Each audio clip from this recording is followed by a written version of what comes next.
Élu. Ils te regardent sans te comprendre. Et parfois, tu sens leurs yeux sur toi comme une pression invisible, comme si ta simple présence déclenchait quelque chose chez eux.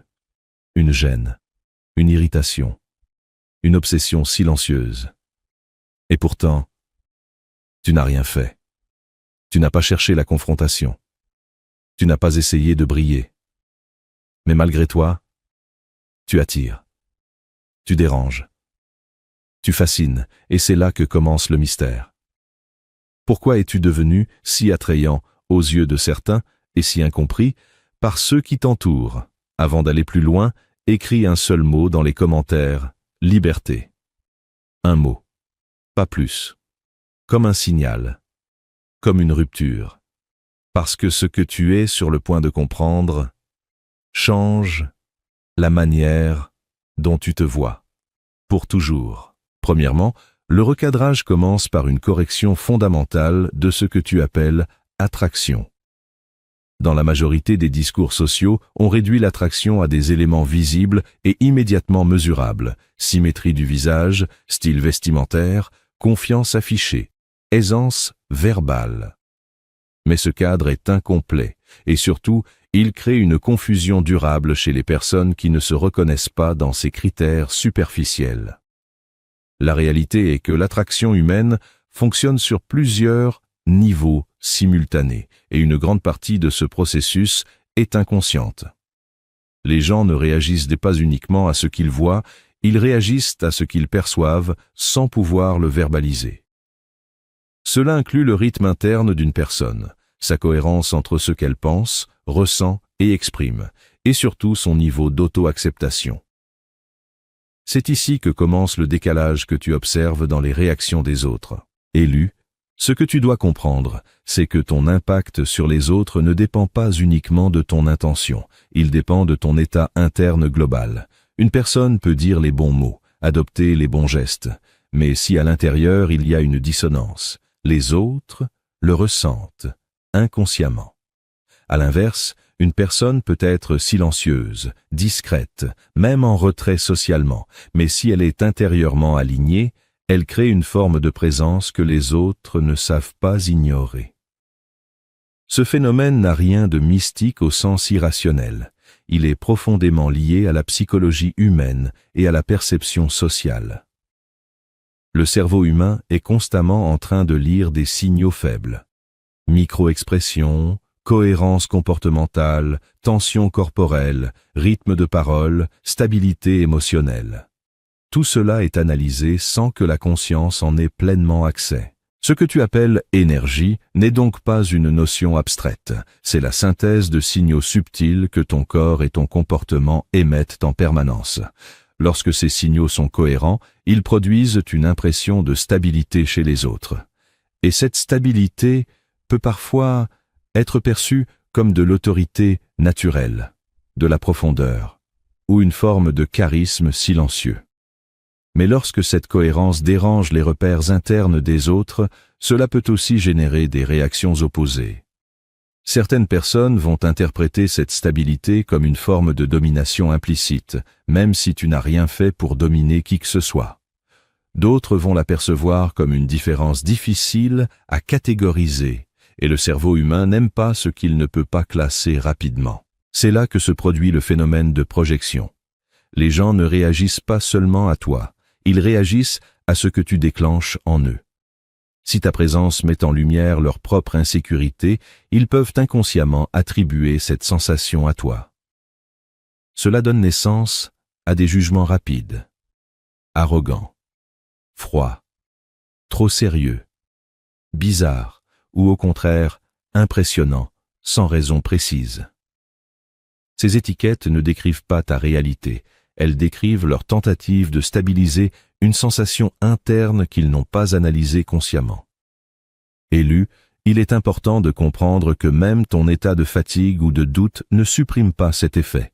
Beaucoup pensent qu'en étant vulnérables ou discrets, ils disparaissent du regard des autres. Mais dans certains cas, c'est l'inverse qui se produit. Une personne intérieurement intense, mais fatiguée, ne perd pas son impact. Elle change simplement de forme. L'énergie n'est pas supprimée, elle devient plus diffuse, moins contrôlée, parfois plus difficile à lire. Et ce flou peut rendre les réactions des autres encore plus imprévisibles.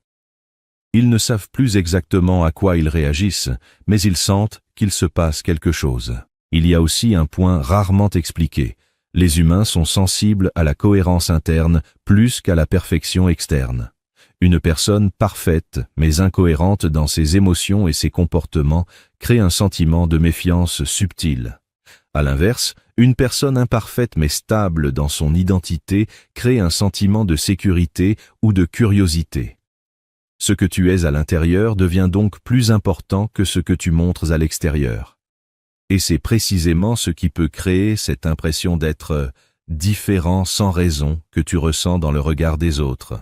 Ce recadrage implique aussi de sortir d'une illusion importante, celle de croire que tu dois changer ton apparence ou ton comportement pour contrôler la perception des autres.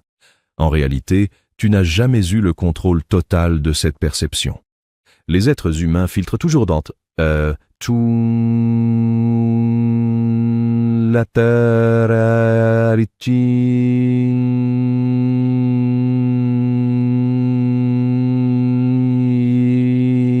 leurs propres expériences, leurs blessures, leurs attentes et leur système de croyances. Cela signifie que deux personnes peuvent te voir de manière complètement différente dans le même contexte.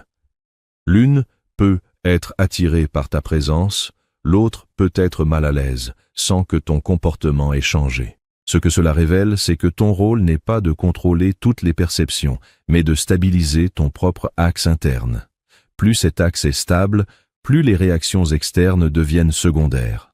Cela ne signifie pas qu'elles disparaissent, mais qu'elles perdent leur pouvoir de te déstabiliser. Le vrai basculement se produit lorsque tu arrêtes d'interpréter les réactions des autres comme une validation ou un rejet de ta valeur. Elles deviennent simplement des reflets de leur propre fonctionnement interne. Élu, il faut aussi intégrer une dernière réalité souvent ignorée. Certaines personnes sont attirées par ce qu'elles ne comprennent pas, et en même temps, elles en ont peur. Cette ambivalence crée des comportements contradictoires. Elles peuvent te chercher, puis s'éloigner, te complimenter, puis te critiquer, te regarder avec intensité, puis éviter le contact. Ce n'est pas de l'incohérence gratuite, c'est une lutte interne entre curiosité et protection psychologique. Ton rôle n'est pas de résoudre cette lutte pour elles. Le recadrage final de cette section est donc simple dans sa structure mais profond dans ses implications. Tu n'es pas en train de devenir attirant, tu es en train de devenir visible dans ta réalité interne. Et cette visibilité déclenche des réactions que tu interprètes souvent comme des jugements personnels, alors qu'il s'agit de réponses automatiques à ton niveau d'alignement. Plus tu comprends cela, plus tu sors de la lecture émotionnelle des interactions, et plus tu entres dans une compréhension lucide des dynamiques humaines. Il n'y a rien à forcer dans ce processus. Rien à prouver non plus. Le changement réel commence lorsque tu cesses de croire que tu es défini par la réaction immédiate des autres et que tu commences à à sa sansa.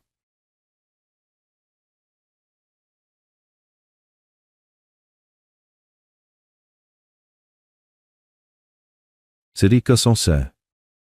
La sansa, ces réactions comme des informations sur leur monde intérieur, pas comme des verdicts sur le tien. Deuxièmement, dans cette analogie, la ville représente un système humain ordinaire, c'est-à-dire un environnement social où la majorité des individus fonctionnent dans une forme de pilotage automatique. Cette semi-obscurité n'est pas une absence totale de conscience, mais plutôt un état intermédiaire. Les gens voient suffisamment pour fonctionner, mais pas assez pour remettre profondément en question leur réalité. Ils développent des habitudes mentales et émotionnelles qui leur permettent de vivre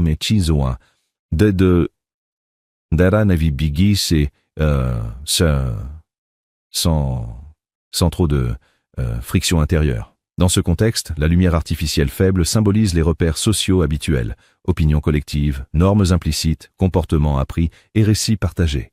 Tout cela crée une stabilité relative, mais aussi une limitation de la perception. L'arrivée d'une personne portant une lumière intérieure représente un phénomène différent, une présence humaine dont le niveau de cohérence interne, de lucidité ou d'intensité émotionnelle dépasse la norme environnante. Cette lumière n'est pas une performance sociale, ni une tentative d'attirer l'attention. Elle correspond plutôt à un état dans lequel les contradictions internes sont réduites, où les actions et les intentions sont alignées de manière plus directe. Dans un environnement habitué à des signaux faibles et prévisibles, ce type de présence devient immédiatement perceptible, même sans interaction verbale. Le simple fait d'être là modifie la dynamique du champ social. Ce point est essentiel. La lumière ne fait rien activement dans le sens classique. Elle n'attaque pas, elle ne cherche pas à convaincre, elle ne s'impose pas par la force. Pourtant, elle produit un effet. Cet effet vient du contraste. Dans une ville habituée à une faible intensité lumineuse, tout changement de niveau devient structurellement visible. C'est une question de perception relative, pas d'intention. Le cerveau humain est particulièrement sensible au contraste, car il signale des changements potentiellement importants dans l'environnement. Les réactions des habitants de la ville deviennent alors compréhensibles sans recours à une interprétation mystique. Ceux qui trouvent la lumière magnifique sont souvent des individus dont le système interne est déjà en recherche d'expansion ou de réveil. Ils reconnaissent inconsciemment une cohérence ou une intensité qu'ils aspirent à intégrer. La lumière agit alors comme un point de référence, une sorte de miroir stable qui leur montre une possibilité différente de fonctionnement intérieur. Leur attraction n'est pas dirigée vers la personne en tant qu'individu, mais vers ce que cette présence réveille en eux. À l'inverse, ceux qui ressentent une forme de rejet ou d'inconfort ne réagissent pas nécessairement à la personne elle-même, mais à l'effet de contraste qu'elle produit. La lumière révèle des zones qu'ils ont appris à ne pas regarder. Cela peut inclure des incohérences personnelles, des choix de vie non questionnés ou des fragilités émotionnelles non traitées. Le problème n'est pas la lumière en soi, mais l'exposition involontaire de ce qui était jusque-là dans une zone d'ombre confortable. Le cerveau humain tend naturellement à protéger les zones de stabilité psychologique, même si ces zones reposent sur des illusions ou des compromis internes. C'est ici que se produit un mécanisme important. La projection. Au lieu de reconnaître que l'inconfort vient d'une confrontation interne, certains individus déplacent cette tension vers la source perçue du stimulus. Ils transforment une sensation interne en jugement externe. Cela donne naissance à des interprétations comme « cette personne est arrogante, elle dérange » ou « elle n'est pas normale ». Ces jugements ne sont pas des descriptions objectives, mais des mécanismes de régulation psychologique. Ils permettent de restaurer une forme de contrôle mental face à une perturbation interne. Et lu dans cette lecture, la ville n'est pas ton ennemi. Elle est un système vivant avec ses propres niveaux de conscience et ses propres limites de perception. Les réactions négatives ne sont pas nécessairement des attaques dirigées contre toi en tant qu'individu, mais des réponses automatiques à un décalage de perception. Plus ce décalage est grand, plus les réactions peuvent être polarisées. Cela explique pourquoi la même présence peut susciter admiration chez certains et rejet chez d'autres, sans contradiction réelle dans la source du phénomène. Il est aussi important de comprendre que la lumière n'est pas constante dans son effet. Elle peut être perçue différemment selon les moments, les contextes et l'état interne des observateurs. Une même personne peut être perçue comme inspirante dans un contexte et dérangeante dans un autre. Cela montre que la perception sociale est dynamique, influencée par une multitude de variables internes et externes. Il n'existe donc pas de lecture unique et fixe de ce type de présence. Un autre point souvent ignoré est que la lumière ne force pas la révélation. Elle ne crée pas les problèmes, elle les rend visibles. Cette distinction est fondamentale. Dans une ville sombre, les structures existent déjà, mais elles ne sont pas toutes visibles. Lorsque la lumière apparaît, elle ne modifie pas nécessairement la réalité des choses. Elle modifie la capacité à les percevoir. Et la perception modifiée peut être vécue comme une perturbation, même si elle est techniquement une clarification. Et lu, cette analogie met en évidence une tension centrale. La différence entre confort et lucidité. Beaucoup de systèmes humains privilégient le confort perceptif, c'est-à-dire la stabilité émotionnelle liée à des perceptions limitées mais cohérentes. La lucidité, en revanche, implique une augmentation de la résolution interne, ce qui peut temporairement générer de l'inconfort. Cela ne signifie pas que la lucidité est négative, mais qu'elle demande une adaptation progressive des structures internes.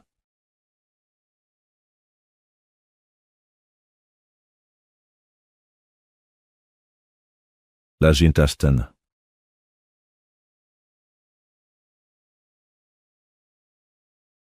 lumière intérieure ne doit pas être interprétée comme une supériorité personnelle. Elle décrit simplement un état de fonctionnement. Dans une ville donnée, une source de lumière n'est ni moralement meilleure, ni pire que l'obscurité environnante. Elle remplit une fonction différente dans le système global. Cependant, du point de vue des habitants, cette différence peut être interprétée émotionnellement, ce qui crée des réactions variées. La conclusion implicite de cette analogie est donc la suivante. Ce que tu appelles réactions des autres ne sont pas toujours des jugements sur ta valeur, mais des réponses à un changement de perception dans leur environnement mental. Et plus tu comprends la nature de ce phénomène, moins tu interprètes ces réactions comme des verdicts personnels, et plus tu les reconnais comme des indicateurs de contraste entre différents niveaux de conscience et de clarté intérieure. Troisièmement, l'obstacle caché commence lorsque l'analyse sort du champ des autres pour revenir vers ton propre fonctionnement interne. Jusqu'ici, on a parlé de perception sociale, de projection, de contraste. Mais il existe un niveau plus fondamental, la relation que tu entretiens avec ta propre présence. Beaucoup de tensions extérieures prennent racine dans une dynamique intérieure que tu ne vois pas immédiatement, parce qu'elle ne se manifeste pas toujours sous forme de pensées claires, mais plutôt sous forme de comportements automatiques. Le doute dont il est question ici ne porte pas uniquement sur l'apparence ou les compétences sociales. Il touche quelque chose de plus profond, la validité de ta propre intensité, c'est-à-dire la question implicite que tu peux te poser sans t'en rendre compte. Est-ce que ce que je suis, naturellement, est acceptable? Ce type de doute ne reste jamais théorique. Il influence directement la manière dont tu occupes l'espace, dont tu parles, dont tu réagis et même dont tu interprètes les réactions des autres. Quand ce doute devient actif, il déclenche un mécanisme d'adaptation sociale. Ce mécanisme est souvent inconscient et vise à réduire les frictions avec l'environnement. Tu commences à ajuster ton expression pour minimiser les réactions négatives potentielles. Cela peut se traduire par une diminution de ton intensité verbale, une modération de ton énergie émotionnelle ou une tendance à éviter les comportements qui attirent trop l'attention. Sur le moment, cela peut sembler être une stratégie de protection sociale rationnelle. Mais ce que tu appelles ici « réduire ta lumière » n'est pas une disparition de ton identité, c'est une modification de son expression visible. Ton niveau interne ne s'éteint pas simplement parce que tu le filtres. Il reste présent, mais il ne circule plus de manière fluide. Il devient partiellement retenu, contrôlé, ajusté en permanence. Ce processus crée une tension interne subtile parce qu'il existe un écart entre ce que tu es naturellement et ce que tu montres intentionnellement. C'est ici qu'intervient un point important, souvent mal compris. La compression. Lorsque tu retiens une partie de ton expression authentique, tu ne la supprimes pas, tu la concentres. L'énergie psychologique et émotionnelle non exprimée ne disparaît pas. Elle reste dans le système interne sous forme de tension, d'intensité non libérée ou de vigilance accrue. Cela peut créer une sensation d'être constamment contenu, même en situation de repos social. Cette compression a un effet paradoxal. Plus tu t'efforces de réduire ton impact pour être accepté, plus tu crées une densité interne difficile à réguler. Et cette densité peut être perçue par les autres, même si elle n'est pas explicitement exprimée.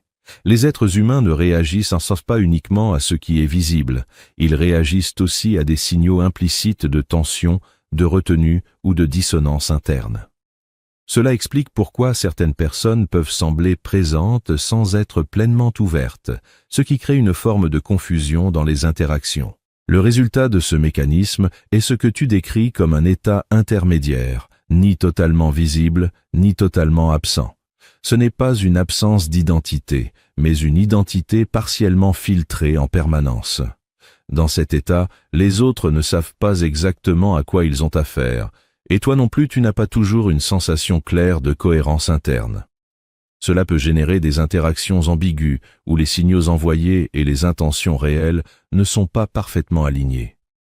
Il est aussi important de comprendre que ce processus n'est pas une faiblesse personnelle, mais une stratégie d'adaptation humaine très courante.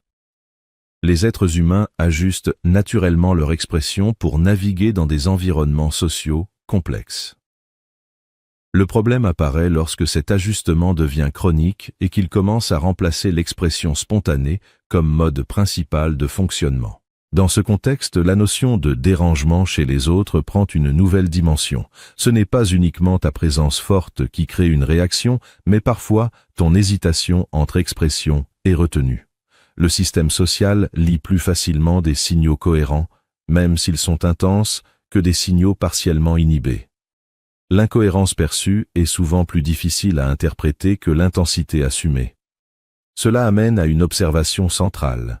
Le conflit ne vient pas uniquement de ton niveau d'énergie, mais de la manière dont ce niveau est régulé en temps réel. Une expression pleinement assumée, même forte, est souvent plus lisible pour l'environnement qu'une expression constamment ajustée pour réduire son impact. La lisibilité sociale joue un rôle majeur dans la manière dont les autres te catégorisent et réagissent à toi. Élu, ce que ce passage met en lumière, c'est que ton véritable enjeu n'est pas de devenir acceptable selon les critères externes, mais de restaurer une cohérence interne entre ce que tu ressens, ce que tu es et ce que tu exprimes. Cette cohérence n'implique pas de s'imposer aux autres, mais de réduire l'écart entre l'intérieur et l'extérieur. Plus cet écart diminue, plus les interactions deviennent stables, même si elles ne deviennent pas universellement consensuelles. Le point clé ici est que l'acceptation sociale totale n'est pas un objectif réaliste, car les systèmes de perception sont variés et filtrés par des expériences différentes. En revanche, la cohérence interne est un facteur contrôlable dans une certaine mesure. Et c'est cette cohérence qui détermine en grande partie la clarté de ton impact dans le monde social. Ainsi, le véritable obstacle caché n'est pas uniquement la réaction des autres, mais la manière dont tu ajustes ton propre signal intérieur en fonction de ces réactions. Tant que ce réglage est guidé par la peur du rejet, il génère des oscillations internes. Et ces oscillations sont souvent plus perceptibles que l'expression stable elle-même. La sortie de ce cycle ne consiste pas à forcer une intensité constante, mais à réduire progressivement la nécessité de filtrer ton expression pour anticiper la réaction des autres. C'est dans cette réduction du filtre que la cohérence devient perceptible et que les interactions cessent d'être un champ de tension permanente pour devenir un espace de présence plus stable. Quatrièmement, le verdict final, ici peut être compris comme la synthèse des trois niveaux précédents. La perception des autres, le contraste social et la dynamique interne de cohérence. Ce n'est pas une conclusion mystique, mais une tentative de remettre de l'ordre dans une expérience subjective complexe. Celle d'être perçue de manière intense, parfois contradictoire, sans comprendre immédiatement pourquoi. Quand tu entends « tu n'es pas trop pour ce monde », il faut le lire de façon précise. Il ne s'agit pas d'une incompatibilité objective avec la société, mais d'un décalage entre ton mode d'expression interne et les filtres habituels de certaines personnes autour de toi. Chaque individu interprète la réalité à travers ses propres habitudes psychologiques, ses expériences passées et ses mécanismes de protection. Ce qui est perçu comme trop intense par certains peut être simplement une forme de présence plus directe ou moins filtrée que ce à quoi ils sont habitués. L'idée de signature intérieure peut être reformulée de manière plus concrète. Il ne s'agit pas d'une force invisible ou d'un destin particulier, mais d'un ensemble stable de caractéristiques internes, ta manière de penser, de réagir, de ressentir et de te positionner dans les interactions. Cette combinaison crée un style relationnel unique. Comme toute structure stable, elle devient reconnaissable pour les autres, même inconsciemment. C'est cette reconnaissance implicite qui peut provoquer des réactions rapides, positives ou négatives, avant même toute analyse rationnelle. Le fait que certaines personnes te fixent sans comprendre ou réagissent de manière ambivalente ne signifie pas nécessairement qu'elles perçoivent quelque chose de surnaturel, mais plutôt que leur système de lecture sociale rencontre une information difficile à classer. Le cerveau humain cherche constamment à catégoriser ce qu'il observe pour réduire l'incertitude.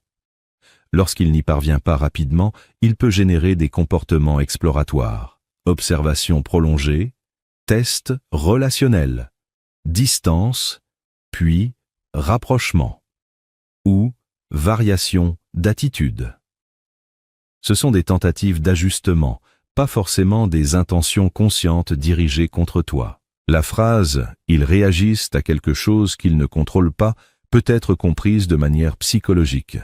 Les réactions émotionnelles et sociales sont souvent automatiques.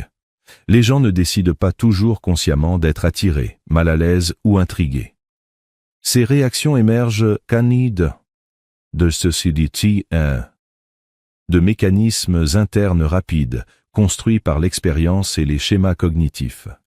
Cela signifie que tu n'es pas en train de provoquer volontairement ces réactions, mais que ta présence agit comme un stimulus dans leur système d'interprétation. Cependant, il est important de clarifier un point fondamental. Cela ne place pas une personne au centre d'un paradoxe dans un sens exceptionnel ou séparé du reste du monde. Tout individu influence son environnement social de cette manière, à des degrés différents. Ce que tu vis ici est simplement une version plus consciente ou plus intense de ce phénomène universel de perception sociale. L'idée de ne pas te réduire pour être compris touche un point réel en psychologie sociale. L'ajustement excessif de soi pour obtenir de l'approbation peut créer une perte de cohérence interne. Mais il est aussi important de nuancer.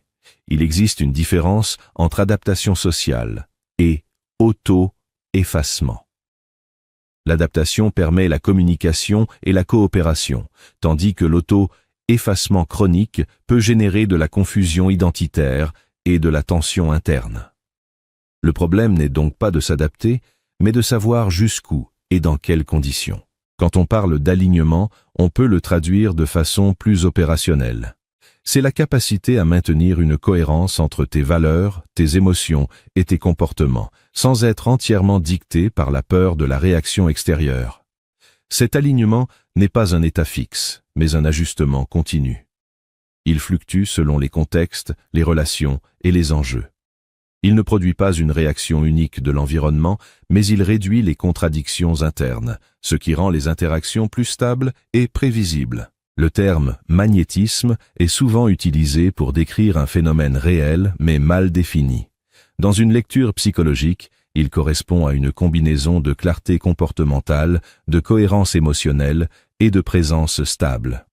Les individus perçus que « mama ni tesitati imi kikata ni ini dikashani » ce sont pas te maka ni papa nitia sont pas nécessairement plus puissants ou plus mystérieux, mais plus lisibles dans leur fonctionnement interne. Cette lisibilité réduit l'effort mental des autres pour les comprendre, ce qui peut être interprété comme de l'attraction. Enfin, l'idée que ta présence révèle ce que les autres ont enfoui doit être comprise avec prudence. Une personne ne révèle pas directement les vérités des autres. En revanche, elle peut servir de miroir indirect dans le sens où certaines attitudes, niveau de confiance ou style d'expression peuvent activer des comparaisons internes chez ceux qui la rencontrent. Mais ce processus dépend entièrement de l'interprétation de l'observateur, pas d'une action volontaire ou d'un pouvoir externe. Le véritable point d'équilibre de ce verdict final est donc le suivant. Ton impact social est le résultat d'une interaction entre ta cohérence interne et les systèmes de perception des autres. Tu n'es pas responsable des réactions automatiques que tu déclenches chez les gens, mais tu peux influencer la clarté de ce que tu exprimes en réduisant les contradictions internes et les ajustements motivés uniquement par la peur. Ce n'est pas une histoire de supériorité ou de mission particulière, c'est une dynamique humaine normale, amplifiée par la sensibilité, l'intensité personnelle ou la conscience de soi. Et plus cette dynamique est comprise de manière rationnelle, moins elle est vécue comme un mystère, et plus elle devient un simple phénomène d'interaction entre individus, chacun avec son propre niveau de clarté et de lecture du monde. Alors maintenant, respire, et choisis de ne plus t'excuser d'être ce que tu es. Si tu as ressenti chaque mot, écris encore un seul mot dans les commentaires. Pas pour moi, pour toi. Comme un signal silencieux que tu ne réduis plus ta lumière. Parce que ce n'est pas terminé. Ce n'est que le début de ton retour à toi-même.